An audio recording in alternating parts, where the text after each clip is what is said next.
friends, Aris here, and today I'll be showing you how to do a garnet wig.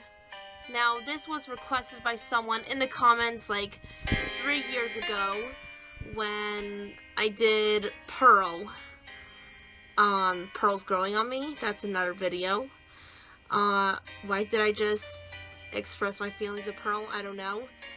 I ramble when I'm on camera, and by the way, I'm talking first and not showing the video first, because this is going to be a really short tutorial for the first time, because with wigs like this, permed like this, it's really easy to style, and you just have to play with the hair like what I'm doing right now. I'll put a timestamp on the screen so you can shut me up, because I know you don't want to hear me talk.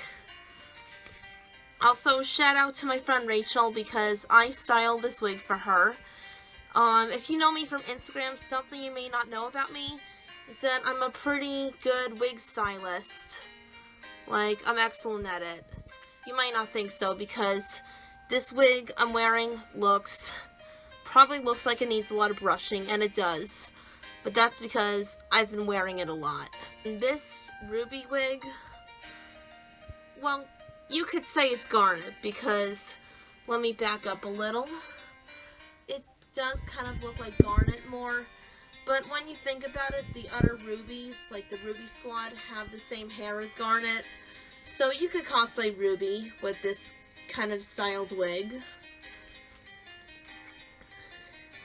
So, if you want to hear me shut up now, I'll say the timestamp once I'm done.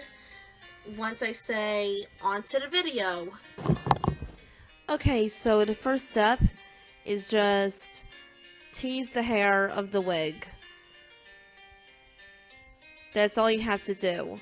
Also, if my throat is scratchy, I caught a cold and I'm sorry.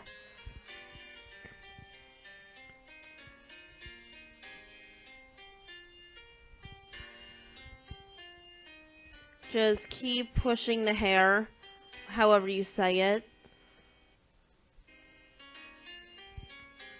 until you get the square shape. Also set it with hairspray. I would have used Got2b Blasting Freeze Spray, but I was running out of it, so I had to use regular hairspray. And that is pretty much it. This is your garnet/ruby wig. Thanks for watching.